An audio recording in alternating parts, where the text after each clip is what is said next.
Hey, what's up, you guys? Welcome back to my channel. Today I'm going to be doing a little book review slash book talk for you guys, and today I'm going to be talking about Chain of Thorns by Cassandra Clare. This book just came out. That is the main reason why I wanted to talk about it with you guys. This was released like 2 weeks ago, and I finally got around to reading it. If you don't know, I absolutely love the Last Hours trilogy. I have I have 3 copies of this book now. I have the hardcovers, and then I've annotated paperbacks of these second 2, and then I have the Barnes & Noble special edition of Chain of Thorns, or Chain of Gold, because I absolutely love this trilogy. If you have not read Chain of Thorns yet, all I will say at this exact moment is that it was good, and that you should read it right now. The rest of this is gonna be full of spoilers. We're just gonna chit chat about it because I have so much to say and I wanna share it with you guys. I actually just reread these 2 before reading Chain of Thorns because I wanted to refresh the mem, even though I literally have these books ingrained in my brain, but I wanted to be all caught up on the same page as Cassandra Clare when she started writing this book. It picks up, well, you already know this because spoilers.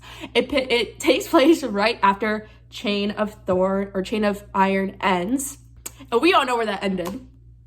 For a refresher for y'all, if you don't care about spoilers, Matthew and Cordelia are in Paris. James is running around trying to find Lucy. And Cordelia thinks that James is in love with Grace, but he's realized that he's not in love with Grace. He's in love with Cordelia, and Matthew's in love with Cordelia, and Cordelia is in love with James, but she's running off with Matthew because she literally cannot take it anymore. Okay, let's go through chain of events. 1, when James showed up in Paris, I want to ask y'all, why was Cordelia asking Matthew to kiss her? Babes, you're married. You've been married, and you've been gone for 4 days, a week.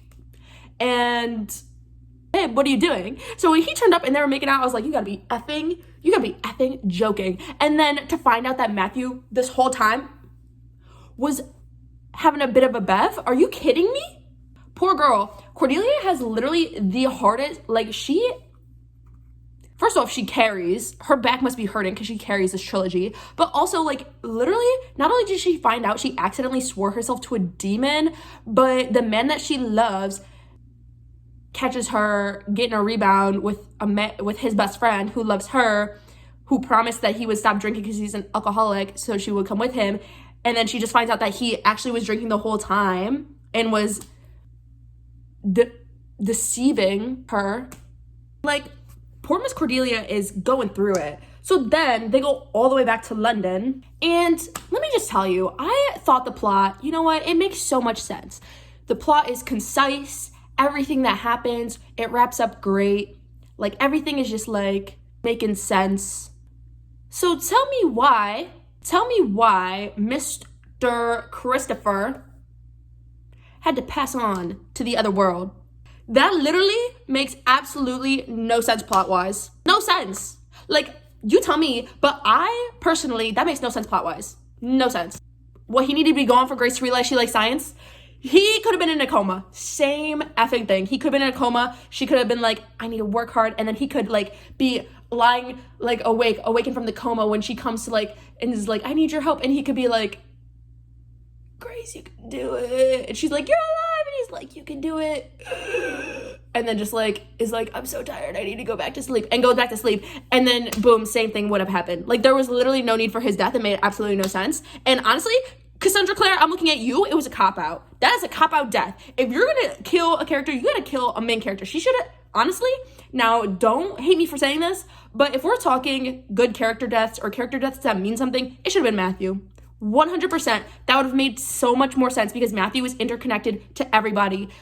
It would have made James feel hurt and want to fight more. It would have affected Cordelia. It would have affected literally everyone, but it would have affected our main characters more. Yes, they were sad that Christopher died, but it was not a gut-wrenching pain for them. And that is what is I mean, it's partially because Matthew's not my fave, and I love him, but also, if I had to choose between him and Christopher being alive, I would choose Christopher. because Christopher has done nothing wrong. And I'm not talking Matthew, like, deceiving his parents. I'm talking Matthew lying to Cordelia, effing shit up. Like, he's always doing something. He's up to something. He's not being nice. He's doing this, and this, and he shouldn't be doing this, and this. So I feel like I would have been fine if he passed. But also, Christopher is such a cop-out death. She should have killed Matthew. And so sorry. But I feel like I can't even complain about that because when people were saying, oh, it's gonna hurt you, I was like worried because my two favorite couples are Cordelia and James and Alastair and Thomas. Alastair, he's like my favorite character. Not my favorite because can't compete with Cordelia and James.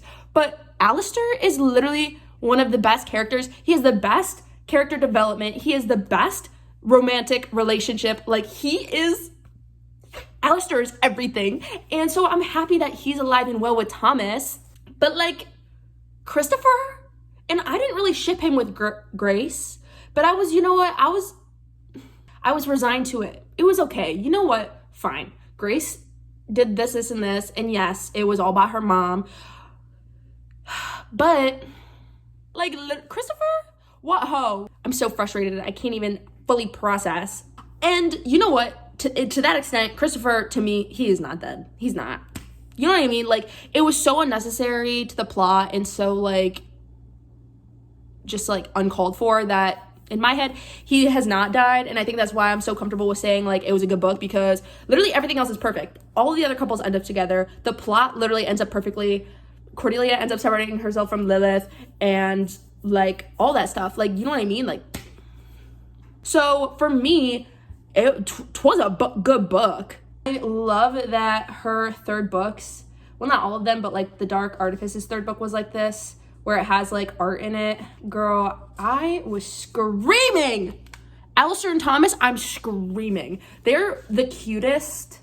I think like after this book, it was hard for me, or during this book, it was hard for me to, because normally I would say like James and Cordelia were my number one couple, but truthfully, because they're like, there's so much conflict in this book between them that, like, Alastair and Thomas have creeped up there. Like, they might be number one. Like, think about it. Like, I'm still waiting to get more gem content. Does anyone want to tell me? I haven't read Ghost of the Shadow Market yet, but isn't that follow gem? It better, because every time I open one of these books, Emma Carstairs in the Dark Artifices, she always be like, gem? And it's not till, he doesn't come in until, like, the third book.